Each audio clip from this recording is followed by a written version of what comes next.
Hello everyone, তোমাদের সাথে আজকে আমি বড় টক বানানোর রেসিপিটা শেয়ার করব। তো বড়গুলো প্রথমে ধুয়ে নিচ্ছি, ধুয়ে সিদ্ধ বসিয়ে দিলাম।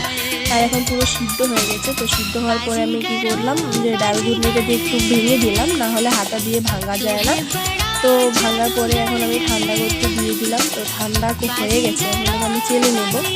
তো বড় টকটা বানাতে চালতে হয়, না হলে ওই যে বড় গুটিটা আর বাকলটা একলোক হয়ে গেলে ভালো লাগে না। তো আমার দেখো চালা হয়ে গেছে, আর দেখো কি সুন্দর আলাদা হয়ে গেল। তো এবার আমি কড়াইতে জলটা দিয়ে গুঁড়ো দিয়ে দিলাম। তোমরা চিনি দিয়েও করতে পারো, কিন্তু দুধটা দিলে ভালো হয় টকটা বানাতে। তো দেখো আমি এখানে নুন, নারকেলও দিয়েছি, আর এখন দুধও দিয়েছি। আর তোমরা যদি নারকেল নাও থাকে নাও দিলে হবে। তো আমি এটা ভিডিওটা করতে পারিনি নুন আর নারকেলটা দেওয়ার সময়।